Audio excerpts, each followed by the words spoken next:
Careless World, Dead and Hip Hop album review. FIFO, what you think about the album? Oh man, I think upon just looking at it, 21 tracks. That's a lot of goddamn tracks. So that I think that's one of my main gripes about the album. That is way too long. My other one is he on certain tracks he switches the beat up, like in the middle of the track, like when Busta Rhymes comes on, it's like boom, new beat. So like that. I did too. You know what? I didn't like it because I like when people do that, but it was just like only on Busta's feature, and I was like, well, it was like twice. Okay, yeah, it was on another. I thought it was like 3. May have been 3. Yeah, but I didn't like that on the album. But other than that, this album actually surprised me. It was better than I thought. I didn't know what to really expect out this album, but it was better than I thought. I think as a commercial artist, he did what commercial artists do. You know, he had his radio-friendly joints. He has, Rack City. He got some club-popping joints. And then, on the album, I think the thing that caught me by surprise was him trying to be introspective. You know what I'm saying? With the tracks about chicks and stuff like that. I wish he would have maybe went a different route with being introspective, but I guess he has girl issues just like every other man does at times, and I think he did that well. He actually rapped that well, and I was like, oh, this is dope. So overall, I think it was a solid album, but it's just too fucking long to me. But going into this album, I ain't gonna say I ain't know what to expect. I was expecting for it to be terrible because it's Young Money. So.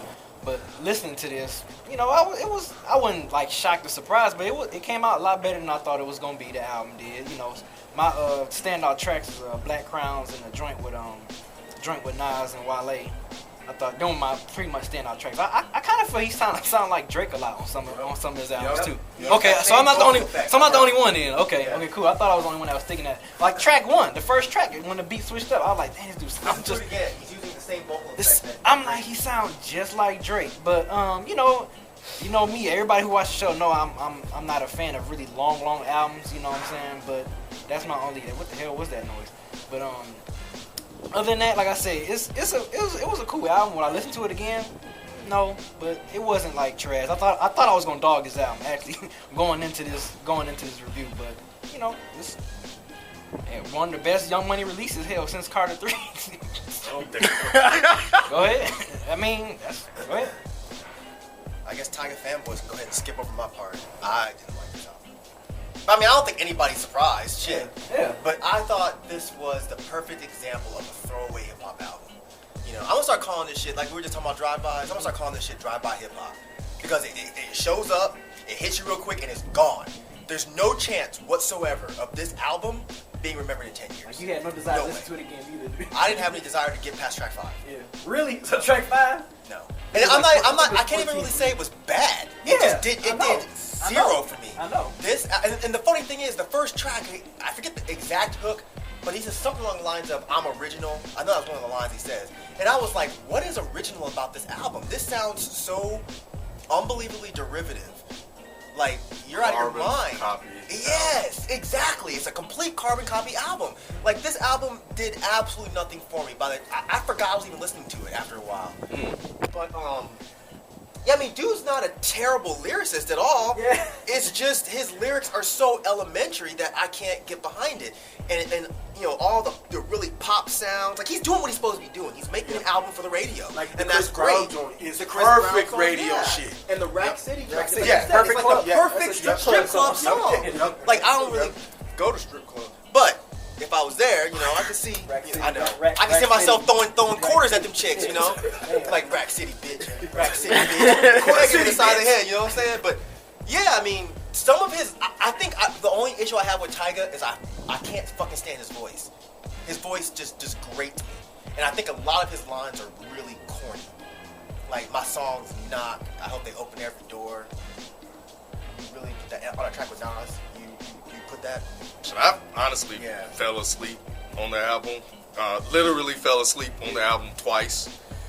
Listening to it, I think it's extremely long. I think he tried to definitely do a concept, and the concept was disjointed. The interludes didn't really make any sense. They did not tie the concept together.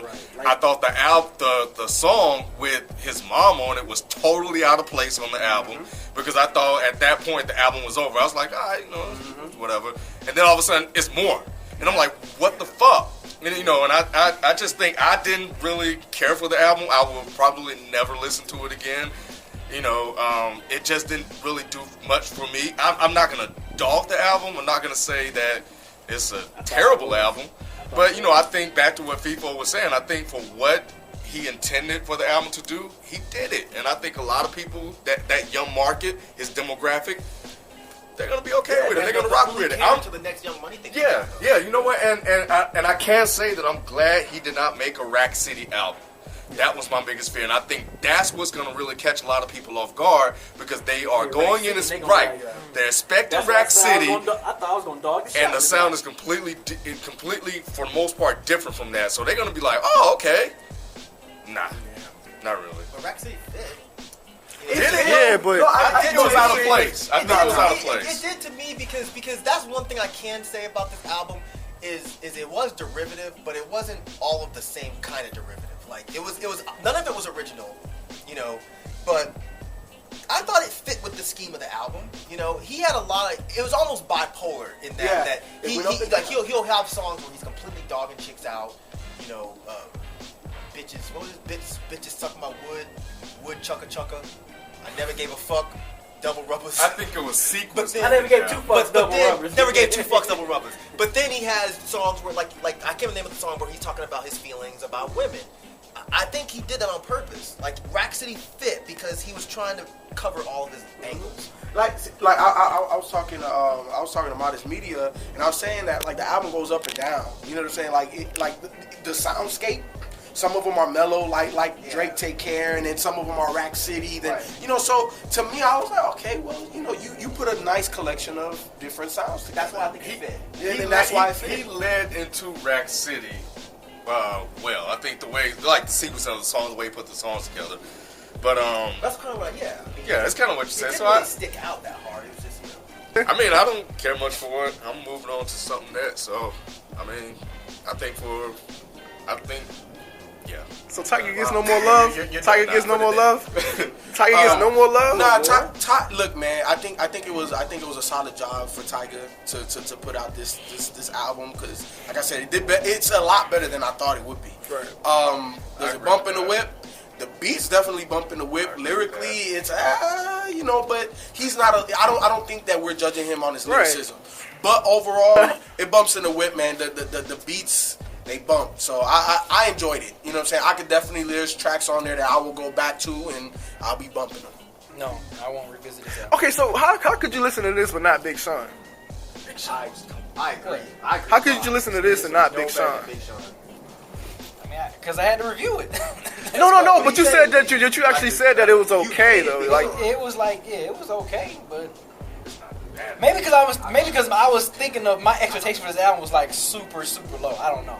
I think I'm with B. Yeah. I see where everybody's coming. That's what I'm saying. I don't know, man. You're Rack City, I was gonna and dog then the you shit out get of this. this album, Like, dog. Like I thought I was gonna be another ASAP Rocky in this bitch. Like my expectation was really low. You know what though? Like, my shit was low. But I think, like we all said, A$AP Big Sean's Rocky, album Shut was up. a lot of singles. I think that Tyga was a little bit more diverse on this album than Big Sean was on his. Personally. yeah. Big Sean was. Tyga actually got more introspective than Big Sean ever did on the album.